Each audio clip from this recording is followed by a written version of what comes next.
Hello and welcome back to Bookmark Chronicles. Today I'm doing my July wrap up. So I had a pretty decent reading month, read a little bit more than I was expecting to, which is always a good thing. Starting off with Animal by Kwan. This is the first in a street lit series. So a few of my friends had read this and Robin really enjoyed it and wanted me to read it. However, it is only available on Audible, which I don't currently use. So Robin gifted it to me and I was able to listen to the audiobook. This is one that we highly recommend that you listen to on audio because the audiobook, the sound effects are top tier. It is in my top favorites of audiobooks ever because it is truly an experience. Our main character goes by the name of Animal, and so actually when we start off, we believe that he's dead. Everyone that he knows believes that he is dead, but he actually comes out of hiding because his girlfriend was shot at a nightclub. She was not the intended target, but he won't let that fly, so he came back for revenge. Love a revenge plot. There's so many great characters, so many different things going on, and again, the sound effects just really make it amazing. So highly recommend. I rated this 5 stars. Later in the month, I also ended up reading Animal 2, The Omen. I won't say anything about the synopsis of that one because I don't want to give anything away, but there were definitely some good twists and turns, and this series is going to be one of my favorites. I just know it. The second book I rated 4.5 stars, and I will be reading book 3 next month.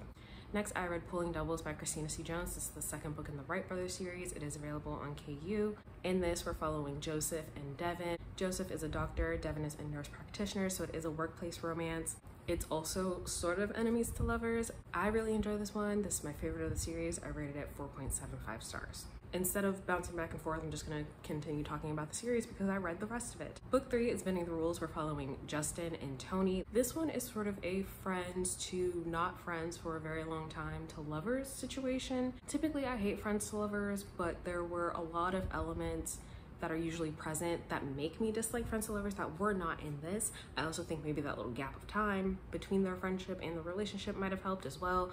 But Justin is an author, he's also a single dad, and Tony is a publisher. She actually published his first book and they're sort of reconnecting after like 7 years. I really enjoyed this one as well. I rated it 4.25 stars, and then I moved on to the final novella of the series, Christmas with the Wrights. I really like this one because it's sort of a check-in with everybody in the series. So you see all 6 members of the couples and you get a bonus chapter at the very end. It was just nice to see where everyone was and how they were doing.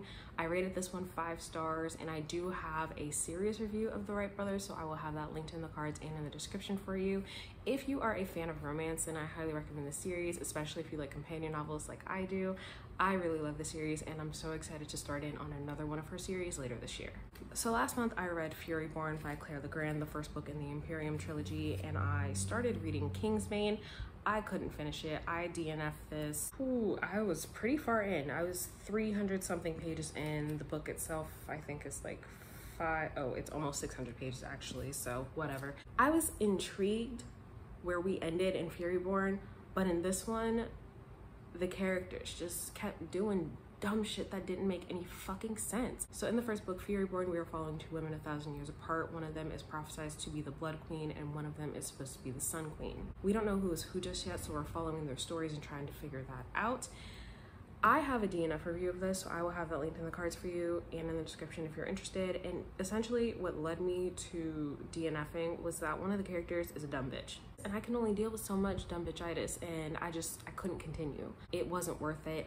I ended up just watching some spoilery reviews, and it seems like other people were just as confused as I was, so I feel vindicated. Next, I read The Risk, which is the first book in the Mindfuck series. This is also available on Kindle Unlimited. It is about a female serial killer who ends up dating the FBI profiler who is assigned to her case. It definitely gives Criminal Minds vibes, but in this case, we're rooting for the unsub, and that never happens. So I really enjoyed this one. I gave it 4.5 stars. I'm really excited to continue the series.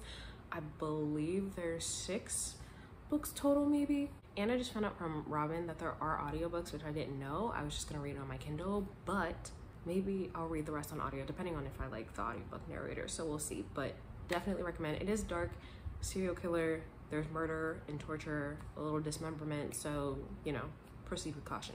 Then I read The Inevitability of by Nika Marie. This is book 1 in the Gatekeeper saga. So Nika is a fellow bookish content creator, and I did read her manuscript last year.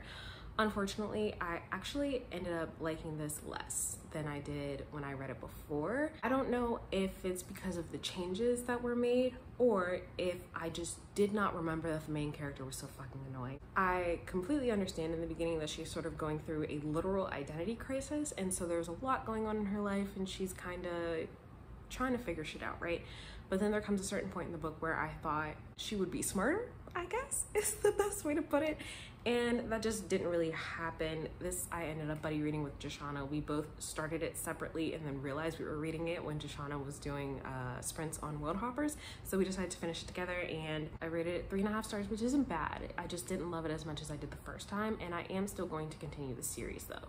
So in this, we are following Rika. She is 26 years old, I believe, and she's going to her grandmother's for the summer like she has done so many times. She is planning to tell her grandmother that she's not going to come back, that she is just going to focus on her career and stay wherever she lives. I don't remember. And instead, she starts hearing a voice in her head, and she starts seeing a vision of her deceased grandmother, and shit starts to get weird.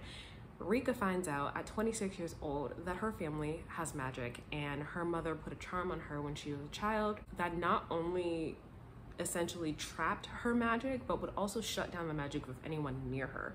So now she is learning about this entire family history that has been hidden from her, and the fact that she has to take her grandmother's place as the keeper of Death's Gate. This is an adult fantasy. It does have some paranormal elements. There's ghosts and demons and Orisha, and it's a really compelling world. So even though I didn't love this first book, I am still going to continue with the series because I am genuinely intrigued to see what happens next. Then I was supposed to buddy read The Bone Shard Daughter with Monet last month, maybe. Reading it physically just wasn't doing anything for me, and I was like, you know what, I'm gonna request the audiobook from Libby and I'll pick it back up later. My audio hold came through and I sent it right back. I just don't care anymore. I'm not interested. Nothing in the first like 50 pages that I did read was intriguing to me, so I'm just gonna let this one go. I can't even tell you what it's about because I don't know.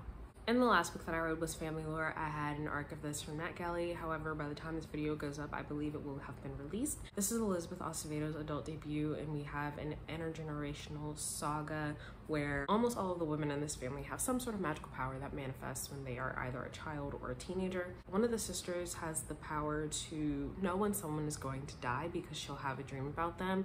And so when she sends out an invitation to her family about her living wake, everyone starts freaking out. They're like, did you have a dream? Is it about you? What's going on? And she doesn't want to tell them anything. She's just like, show up at this day and time.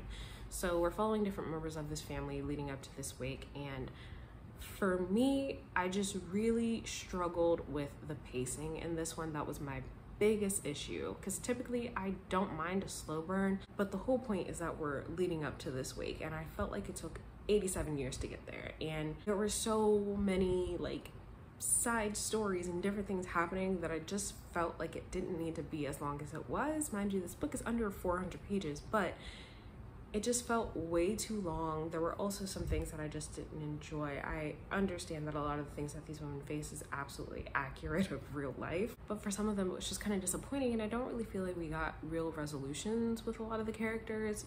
We have things that are sort of implied, and this is a maybe, and perhaps this is happening. But I hate open-endedness. If you're not going to give me a solid conclusion, why am I here? So hopefully this does resonate with other people. For me, it just didn't work. I rated it 2.5 stars, and I know people are saying, oh, you can't expect it to be like her YA, which makes sense because if she wanted to write another YA, she would have written another YA. So I feel like that's not the point. I think maybe if it was like 100 pages shorter, maybe I would have enjoyed it a little bit more, because I typically enjoy multiple POV and all of that, but because I knew what we were expecting and it just took so long, I think that took away from my enjoyment. So I will still read whatever she releases next. I love both The Poet X and Clapping You Land. I have not yet read With the Fire on High, but I do have the audiobook, so hopefully I'll read it before the end of the year.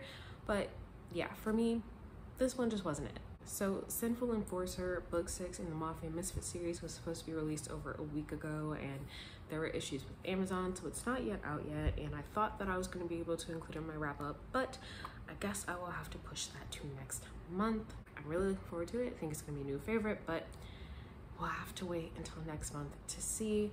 those are all of the books that I read in July. Let me know if you've read any of these or if they are on your TBR. Otherwise, that's all I have for you today, and I'll see you in the next video.